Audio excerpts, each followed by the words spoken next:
ये कहानी केवल मनोरंजन के उद्देश्य से बुक बाउंड नोवेल स्टोरी द्वारा प्रस्तुत की गई है। इसमें वर्णित सभी पात्र, स्थान, घटनाएं और परिस्थितियां पूरी तरह से लेखक की कल्पना पर आधारित हैं। इनका किसी भी वास्तविक व्यक्ति, स्थान, घटना या संस्था से कोई संबंध नहीं है। यदि कोई समानता संयोगवश प्रतीत होती है तो कृपया इसे मात्र एक संयोग ही समझें।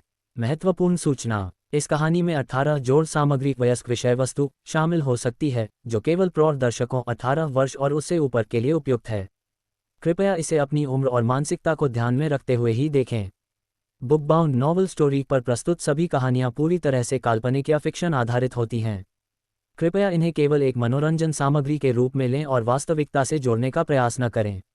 धन्यवाद। 86 गिरफ्तारी। एली, जो सेवेरो मेसा को जानता था, वह निश्चित था कि यह उसी की लिखावट थी।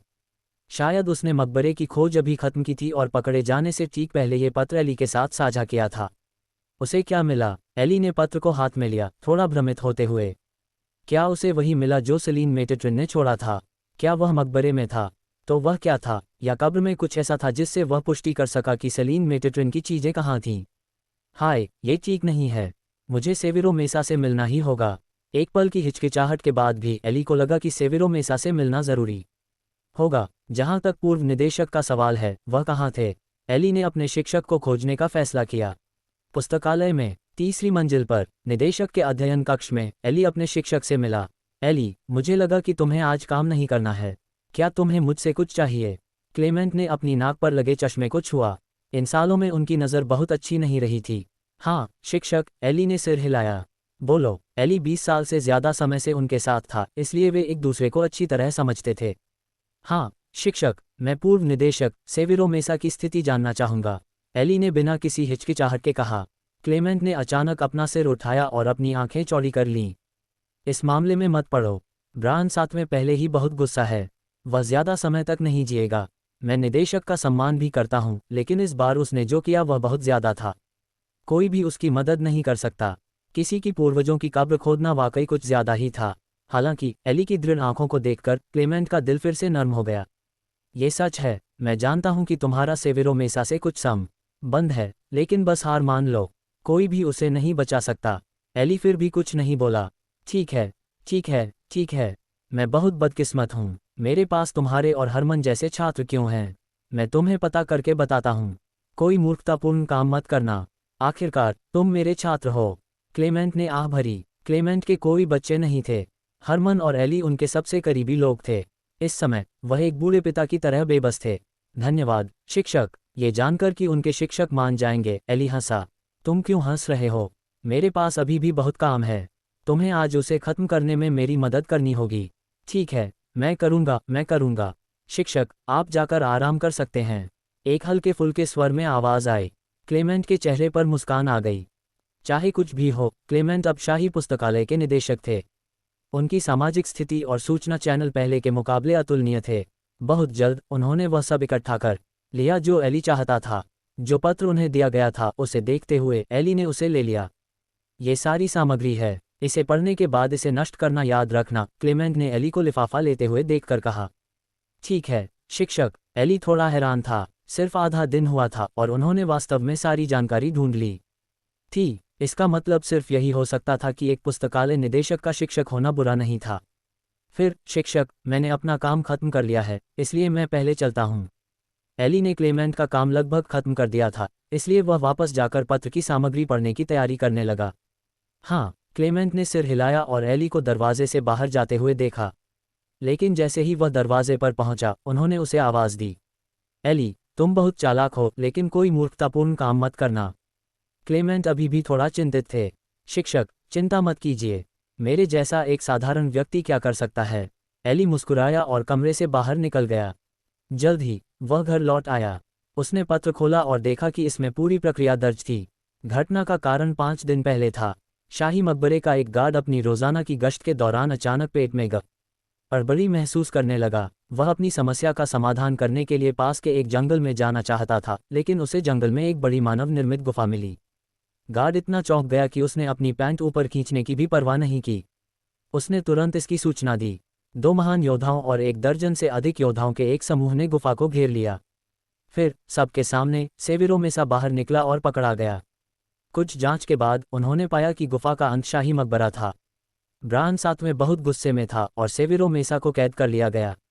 उसे 10 दिनों में फांसी दी जाएगी। निदेशक बहुत बदकिस्मत थे। इसे पढ़ने के बाद एली के मुंह के कोने मुड़ गए। अगर गार्ड के पेट में दर्द नहीं होता तो वह ऐसे दूर दराज के जंगल में कैसे आता? उसे छेद नहीं मिलता और सेविरो मेसा पकड़ा नहीं जाता। ये सिर्फ इतना कहा जा सकता था कि सब कुछ एक संयोग था। हाय, कितना अफसोस। एली ने सिर हिलाया, फिर उस पते को देखा जहां सेविरो मेसा को रखा गया था। दूसरी शाही जेल के सबसे गहरे हिस्से में, कमरा 3। ठीक है, मुझे एक चक्कर लगाना ही होगा। एली मुड़ा और कार्रवाई की तैयारी करने लगा, लेकिन अगले ही सेकंड वह वहीं पर अवाक रह गया। उसे पहले जेल के लेआउट के बारे में पता लगाना होगा। उसने ऐसा करने में आधा दिन लगाया। राज्य की दूसरी जेल बहुत ही शानदार थी क्योंकि इसमें मुख्य रूप से साम्राज्य के महत्वपूर्ण लोग और कैदी रखे जाते थे। चाहे दीवारें हों या जमीन के नीचे, वे कठोर लोहे और पत्थर से बने थे, जो एक तरह का उच्च घनत्व वाला पत्थर था। जहां तक यहाँ के गार्डों का सवाल है, सैनिकों की एक छोटी संख्या के अलावा गार्ड सभी शूरवीर थे। किसी को भी भागने से रोकने के लिए किसी भी समय एक महान शूरवीर भी यहाँ खड़ा हो सकता था। गार्ड काफ़ी हैं, लेकिन ये कोई पूरी सेना नहीं है। सबसे महत्वपूर्ण बात यह है कि मैं ज़्यादा हलचल नहीं मचा सकता, वरना अतिरी कदबल जल्दी आ जाएंगे। एली ने एक सरल विश्लेषण दिया। उसने आसपास के क्षेत्र का एक नक्शा भी लिया। आखिरकार वह किसी को खोजने जा रहा था, इसलिए उसे ज़्यादा तैयार रहना था। हालांकि ईमानदारी से कहूं तो खतरा इतना बड़ा नहीं था। थोड़ी सी चाल से अंदर घुसना मुश्किल नहीं था। जल्द ही एली ने अंदर घुसने का एक अच्छा तरीका सोचा। हालांकि यहाँ के गार्ड महान योद्धा थे, लेकिन मुख्य वार्डन सिर्फ एक साधारण व्यक्ति था। वह सिर्फ इसलिए मुख्य वार्डन बन पाया क्योंकि वह महान कुलीनों का सदस्य था। अंदर घुसने के बजाय खुलेआम क्यों न चला जाए? वैसे भी उसके पास फेसलेस मास्क था। आखिरकार यह एक योद्धा का राज्य था। किसी ने नहीं सोचा होगा कि ऐसी कोई चीज़ मौजूद थी। ओह, वार्डन फिर से कौन है? एली ने उस जानकारी को देखा जो उसने इकट्ठा की थी। एली की नज़र में एक नाम आया, केलुन हर्म। मार्क्विस हर्म का तीसरा बेटा एक मध्यवर्ती योद्धा था। उसने साम्राज्य के योद्धा अकादमी में पढ़ाई की थी और 26 साल की उम्र में साम्राज्य की दूसरी जेल का मुख्य वार्डन बन गया था। वह केवल 1 महीने पहले ही साम्राज्य की दूसरी जेल में आया था। हर्म परिवार, क्या वह एलिना के परिवार का कट्टर दुश्मन नहीं था? बेशक, यह महत्वपूर्ण नहीं था। महत्वपूर्ण यह था कि वह केवल 1 महीने से पद पर था, इसलिए वह निश्चित रूप से जगह से परिचित नहीं था। इससे एली हैरान था। यह ज्यादा मुश्किल नहीं लगता। एली के चेहरे पर एक मुस्कान आ गई। जेल में प्रवेश। वह हर्म परिवार का तीसरा बेटा था। हालांकि वह कुछ साल पहले हर्म परिवार के घर से बाहर चला गया था और जुनलिन से कुछ ही दूरी पर एक घर में अकेला रह रहा था। यह उसका घर है। एली ने कुछ दूरी पर स्थित घर पर नजर डाली और उसकी आकृति एक काली छाया में बदल गई, जो तेजी से घर के अंदर घुस गई। ये सिर्फ एक साधारण घर था, तो यह एली को कैसे रोक सकता था? जल्द ही उसने घर की तलाशी ली और केलुन के ठिकाने की पुष्टि की। सुंदरी, तुम आज बहुत आकर्षक लग रही हो। कमरे में केलुन ने बिस्तर पर लेटी महिला को एक विकृत मुस्कान दी। वह लगभग 1.7 मीटर लंबा, छोटा और मोटा था। उसका चेहरा गोल और मोटा था और उस पर बहुत सारे मुहासे थे। वह बहुत साधारण, यहाँ तक कि थोड़ा बदसूरत भी दिखता था। दूसरी ओर महिला का चेहरा नाजुक था, लेकिन उसे थोड़ा अफसोस हुआ। जब उसने अपने पिता से सुना कि हरमन परिवार का एक सीधा वंशज उससे मिलना चाहता है, तो वह सुखद रूप से हैरान थी, लेकिन जब उसने उसे देखा तो उसे उल्टी करने का मन हुआ। वह बहुत बदसूरत था, लेकिन उसे अफसोस करने का कोई मौका नहीं मिला। मैं आ रहा हूँ। केलुन ने अपने होंठ सिकोड़े। उसके सामने की महिला बहुत सुंदर थी और वह एक साधारण सी चाल से उसे आसानी से पा सकता था। इस भावना ने उसे बहुत खुश कर दिया। केलुन मुस्कुराया और महिला की ओर बढ़ा, लेकिन अचानक उसे थोड़ा चक्कर आने लगा। उसने अपना भारी सिर हिलाया और अपने सामने की महिला की ओर देखा। वह बेहोश थी। कुछ गड़बड़ है। केलुन की आंखें चौड़ी हो गईं। अगले ही पल उसकी दृष्टि धुंधली हो गई और वह जमीन पर जोर से गिर पड़ा। क्या तुम मजाक कर रहे हो? महान योद्धा भी नॉकआउट पाउडर का विरोध नहीं कर सकते। क्या तुम कर सकते हो? उन दोनों के बेहोश होने के बाद एली खिड़की से अंदर आया। उसने उन दोनों की ओर देखा और अपनी भौहें उठाईं। अगर एक सामान्य व्यक्ति इस दवा को सांस लेता है तो वह लंबे समय तक बेहोश रहेगा, इसलिए महिला के बारे में चिंता करने की जरूरत नहीं थी। अपने लक्ष्य केलुन पर ध्यान केंद्रित करना बेहतर था। उसके बगल में पड़ी स्टूल को देखते हुए एली ने उसे उससे बांध दिया और उसका मुंह बंद कर दिया। उसने केलुन को जगाया। तुरंत उसके मुंह से एक ओह की आवाज निकली। क्या हुआ था? वह स्तब्ध था। फिर उसने देखा कि आदमी की आंखें चमक उठीं और वह फिर से बेहोश हो गया। 10 मिनट बाद आदमी कुर्सी पर बेहोश था। दूसरी ओर एली ने संतुष्टि में सिर हिलाया। वह पहले ही सब कुछ जान चुका था। शुरू में वह केलुन से जेल के बारे में ज़्यादा जानकारी लेना चाहता था, लेकिन जब उसे पता चला कि वह वहां केवल एक बार गया था और लगभग कुछ भी नहीं जानता था, तो वह चौंक गया। वह जानता है कि कुछ कुलीन ज़्यादा अनुशासनहीन और आलसी होते हैं, लेकिन यह आदमी एक बिल्कुल ही अलग स्तर पर था। हालांकि इससे एली और भी ज़्यादा शांत हो गया। इस मामले में जेल को उसके बारे में कुछ भी पता नहीं होगा, जिससे वह और भी ज़्यादा शांत हो गया। घृणा को बर्दाश्त करते हुए एली ने केलुन के कपड़े उतार दिए। उसकी शक्ल और शरीर मास्क के माध्यम से तेजी से केलुन में बदल गए और उसने उसके कपड़े पहन लिए।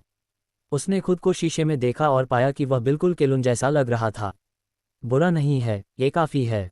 एली के चेहरे पर एक मुस्कान आ गई और वह कुछ दूरी पर खड़े दो लोगों की ओर मुड़ा।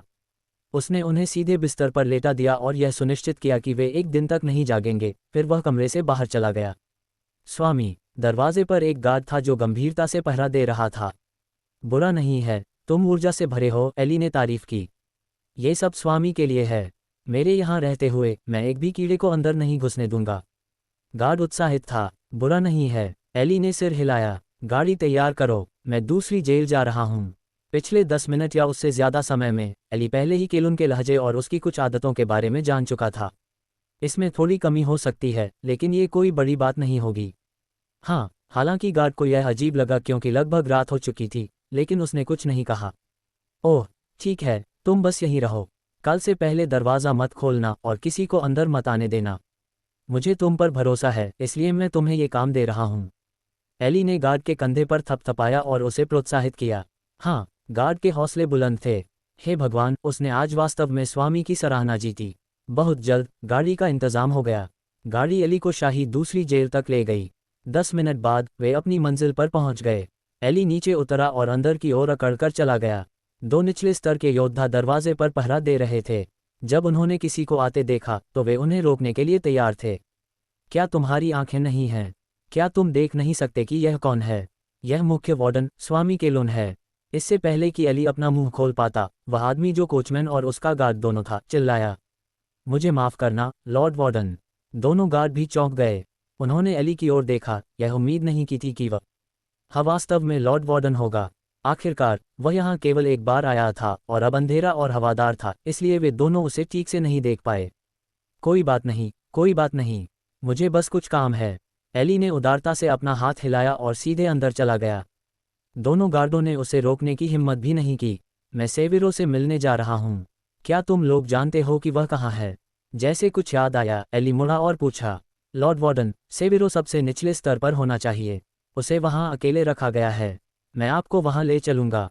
गार्ड ने एक पल के लिए हिचकिचाया और फिर कहा, आमतौर पर किसी को भी सेविरो से मिलने की अनुमति नहीं थी। हालांकि उसके सामने वाला व्यक्ति मुख्य वार्डन था। अगर वह सेविरो से मिलना चाहता था तो कोई भी उसे रोकने की हिम्मत नहीं करेगा। ठीक है, तो तुम मुझे उससे मिलने ले चलो। एली के चेहरे पर एक मुस्कान आ गई। यह ज़्यादा बेहतर है। उसे छिपकर अंदर क्यों घुसना पड़ा? क्या खुलेआम प्रवेश करना बेहतर नहीं था? फेसलेस मास्क बेकार लग सकता है, लेकिन योद्धा राज्य में यह एक भगवान स्तरीय वस्तु थी। अगर इसका इस्तेमाल नश्वर लोगों की दुनिया में किया जाता तो यह और भी भयानक होगा। बस इसी तरह एली को सबसे निचले स्तर तक ले जाया गया। हाँ, क्या सेविरो को कमरा 3 में बंद नहीं किया गया है? रास्ते में एली ने 3 कमरों के पास से गुजरते हुए पूछा। ये वह जानकारी है जो जारी की गई थी। सेविरो एक महान योद्धा है। उसे वहाँ कैसे बंद किया जा सकता है? जिस जगह पर उसे बंद किया गया है वह और भी ज़्यादा छिपी हुई है। सामान्य लोगों के लिए इसका पता लगाना मुश्किल है। गार्ड ने समझाया, लॉर्ड वार्डन यहाँ अक्सर नहीं आते, इसलिए आप नहीं जानते। ओह, मैं समझा। एली ने सिर हिलाया। सौभाग्य से वह अकेले नहीं आया था। जल्द ही एक गुप्त मार्ग से गुजरने के बाद एली एक ऐसे तल पर पहुंचा जो आधिकारिक रिकॉर्ड में दर्ज नहीं था। माय लॉर्ड, सेविरो सबसे भीतरी क्षेत्र में बंद है, लेकिन उसकी हालत अच्छी नहीं हो सकती है। गार्ड ने कहा। ओह, एली ने अपनी भौहें उठाईं। दूसरे कमरे में लॉर्ड वार्डन सेविरो से मिलने गए। गार्ड ने सूचना दी, तो ऐसा ही हो। वैसे भी वह वार्डन है। जब तक वह कोई पागलपन नहीं करता, वह जो चाहे कर सकता है। गार्ड ने जेल में तैनात एकमात्र महान योद्धा को सूचना दी। गार्ड चला गया। दूसरी ओर महान योद्धा ने सामान्य रूप से व्यायाम करना शुरू कर दिया और उसे महसूस नहीं हुआ कि कोई समस्या थी।